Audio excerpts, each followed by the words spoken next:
Hi friends, welcome to Hariom consultants. So and ये video एक another video which is very requested और इसके बारे में आपको नॉलेज आपके ऊपर ये ज़रूर एप्लीकेबल होगा अगर आपके पास एक रिफ्यूज़ल है तो व्हाट टू डू नेक्स्ट।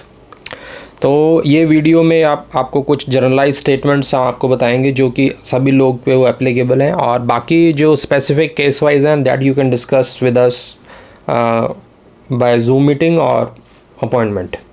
सो अगर आपके पास रिफ्यूज़ल आ गई है, व्हाट नेक्स्ट। खासकर ऑस्ट्रेलिया की बात कर रहे हैं।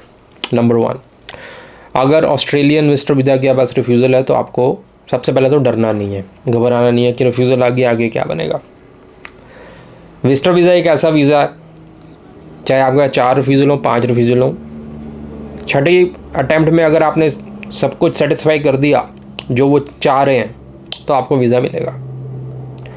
ये हमने किया हुआ है, हमारे पास 5 रिफ्यूज़ल के बाद भी वीज़ा आया हुआ है, 4 के बाद भी आया हुआ। तो ये जो आपके बीच में फैलाया हुआ है ना बात कि विजिटर वीज़ा अगर रिफ्यूज़ हो गया तो आपको दोबारा कभी भी नहीं मिलेगा, नो।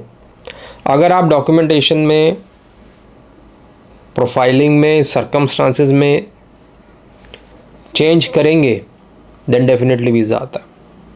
अगर हाँ सेम ही चीज़ों के साथ आप माइनर सी चीज़ें करके उसको कर रहे हो तब नो डाउट नहीं होगा, बाकी वीज़ा रिफ्यूज़ल्स के बाद भी आता है। So number 1, if you have the refusal don't get panic और दिल छोटा मत कीजिए। आपके सामने नंबर फ्लैश हो रहे हैं, हमारे साथ कंसल्ट कीजिए, हम आपको बताएंगे सोल्यूशन हाउ टू मूव।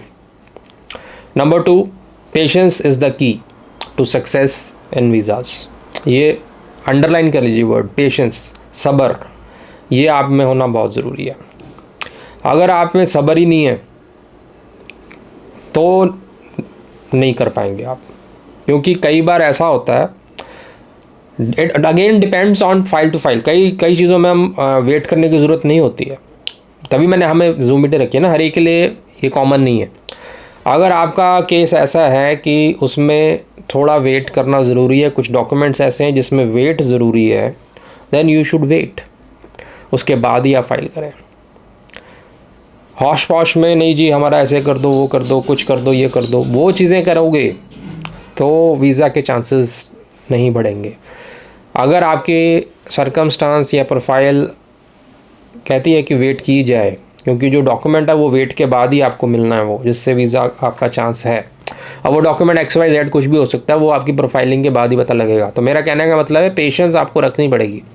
अगर मल्टीपल रिफ्यूज़ल्स आ चुकी हैं या 1 या 2 रिफ्यूज़ल आ गई है और आपका सिनेरियो ऐसा है जिसमें कुछ डॉक्यूमेंट्स ऐसे हैं जो एकदम नहीं बन सकते, तो उनके लिए वेट करनी पड़ेगी। एग्जांपल जैसे कोई आपका ITR का चीज़ है, इनकम टैक्स रिटर्न, वो अब एक बार फाइल हो गया, अब नए साल का आपको चाहिए, तो नए साल को आप अभी पकड़ के तो ला नहीं सकते ना, तो उतना आपको वेट करना पड़ेगा कि नए साल तक नया ITR आप भरें, उसके बाद ही फाइलिंग करें। तो हम तो फ्रैंकली जब भी मीटिंग होती है हमारे साथ, हम डिस्कस करते हैं, हम बताते हैं कि आपको ये चीज़ है, इतना आपको वेट करना पड़ेगा, देन यू शुड फाइल। पहले करेंगे तो चांसेस कम होंगे, वो करेंगे तो चांस बहुत बढ़ जाएगा, और उस लेवल का करेंगे कि ऐसे भी वो डॉक्यूमेंटेशन होनी है। So overall point number 2, if you have refusal have patience, patience is की। हो सकता है आप सारी चीज़ें लगाने के बाद जो कमियां थी आपने सब पूरी कर दी, लेकिन ऑफिसर ऐसा मिल गया इसने वो देखा ही नहीं, आप फिर कहेंगे हमने तो सब कुछ लगाया था जी, फिर रिफ्यूज़ल आ गया। Don't have some patience. Patience रखोगे तो आपका काम बनेगा ही। अगर पेशेंस लूज़ कर देंगे देन नो सोल्यूशन। तो अगर आपके पास रिफ्यूज़ल है then you can have visa. The thing is you have to bring those things जो वो कह रहे हैं आपकी प्रोफाइल में कमी है, ठीक है। Number 3, don't make fake documents.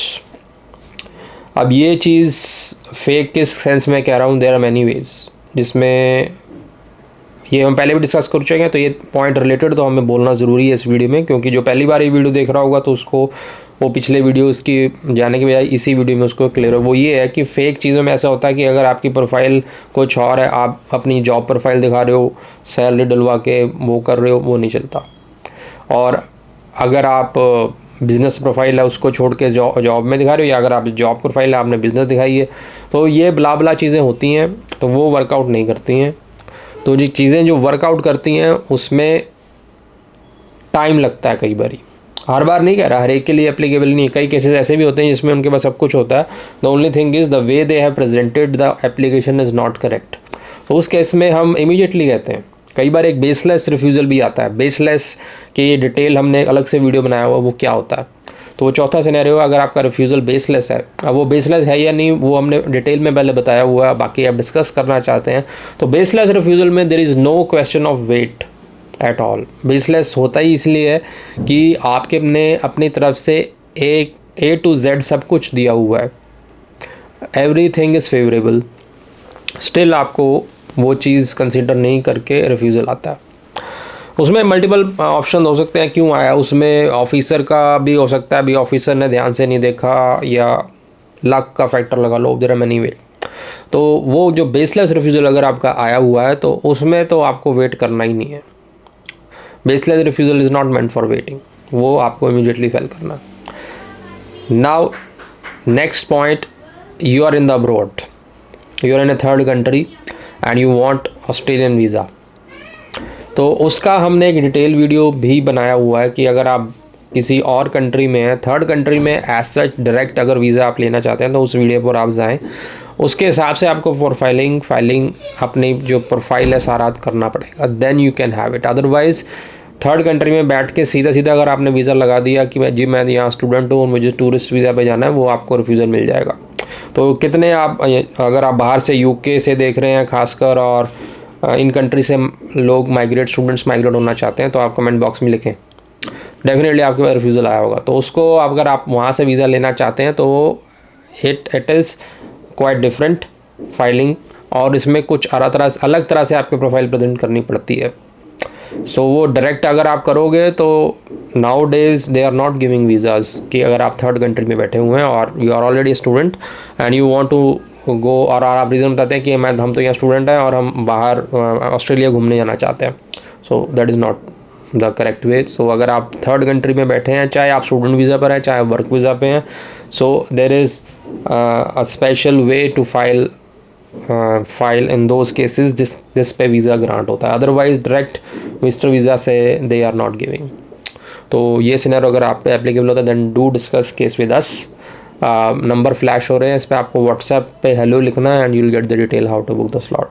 All over the world कहीं से भी आप मीटिंग कर सकते हैं, जस्ट आपको व्हाट्सएप करना है एंड पेमेंट डिटेल्स आपको मिल जाएंगी। It is a paid service and you have to pay for that and then will get in touch. I'll be in the meeting and it is a personal 1-to-1 meeting, nobody else. आप अगर आप कोई relative डालना चाहते हैं then it's your choice, nobody else is involved, so it is 1-to-1 meeting। और don't इसका भी कई को क्वेश्चन मार्क रहता है कि वो पब्लिक मीटिंग होती है, 4-5 लोग और होते हैं या नहीं। No, it is 1-to-1 meeting with me, ठीक है। आप अपने रिलेटिव्स उसमें डाल सकते हो, तो लोग करते भी हैं जब हमारे साथ मीटिंग होती है, तो somebody have relative in Australia, तो उसके हिसाब से हम मैच करते हैं टाइम, तो वो भी बीच में अगर आना चाहते हैं so they can. So these are the 4 or 5 points and last but not the least, सारे इसमें एक में नहीं हो सकते डिस्कस, जो सबसे इम्पॉर्टेंट अब हम आपको सबसे लास्ट में बता रहे हैं, प्रेजेंटेशन। इन सब चीज़ों के बाद प्रेजेंटेशन इज़ द की। कैसे आप प्रेजेंट कर रहे हो अपना केस, ना तो ज़्यादा उसमें बकवास आपने मारनी है, ना बिल्कुल थोड़ा लिखना है। SOP की बात कर रहा हूँ, स्टेटमेंट ऑफ पर्पस, जिसके ऊपर से उनको पता लगता है कि what is your motive to come to Australia, what is your purpose, what are your circumstances, why you will come back. तो वो जो चीज़ें हैं बड़ी टू द पॉइंट होनी चाहिए और समझ आनी चाहिए, कॉम्प्लेक्सिटी नहीं होनी चाहिए। वो अगर आप जितना सिंपल और to the point and self explanatory होगा उतना आपका वीज़ा का चांस बढ़ेगा, ठीक है। कई बार ऐसा होता है बंदे के पास सब कुछ होता है, लेकिन जैसे वो प्रेजेंट हुआ होता है ना केस, उसमें वो चीज़ें उन्होंने हाईलाइट ही नहीं करी जो उसकी USP हैं। USP से मेरा मतलब है जो उसमें अच्छे पॉइंट्स हैं। अगर आपकी पे पैकेज बहुत अच्छा है तो अगर आप उसको हाईलाइट नहीं करोगे, उसको जर्नलाइज, हाँ जी हम सैलरीड हैं, हमारी पे है, और कुछ नहीं उसमें हाईलाइट किया आपने, जो अच्छी चीज़ है उसको ऊपर रखना होता है, जो इतना पॉसिबल नहीं है शो करना उसको पीछे रखा जाता है, राइट। तो ये सब प्रेजेंटेशन से पता लगता है कि कैसे आपने उसको हाईलाइट किया, कैसे आपने उसको दिखाया, क्या चीज़ हाईलाइट करनी है क्या नहीं करनी। मतलब अपने एंड से आपकी प्रेजेंटेशन अच्छी होनी चाहिए। उसके बाद रेस्ट ऑफिसर के ऊपर है, वो उसको समझता है नहीं समझता। अगर नहीं समझता है तो हमने आपको पहले बताया कि रीअप्लाई, हैव पेशेंस। कई बार बैड लक हो जाता है, सब कुछ करने कराने के बाद भी कुछ केयरलेस ऑफिसर आने की वजह से वो चेक ही नहीं करता चीज़ें और रैंडमली रिफ्यूज़ल जड़ देता है, राइट। तो तभी हमने कहा have patience, patience is key, don't lose your heart अगर रिफ्यूज़ल आया तो अगर आपके पास रिफ्यूज़ल है, do consult us and then accordingly we let you know how to move. अगर जल्दी फाइल हो सकता है केस तो हम जल्दी करेंगे, और अगर उसमें टाइम है, पेशेंस चाहिए उसमें क्योंकि डॉक्यूमेंट ऐसा इसमें रिक्वायरमेंट है, then you have to wait and then file. ठीक है, thank you very much. Hope आपको वीडियो अच्छा लगा, लाइक शेयर सब्सक्राइब जरूर करें। Thank you.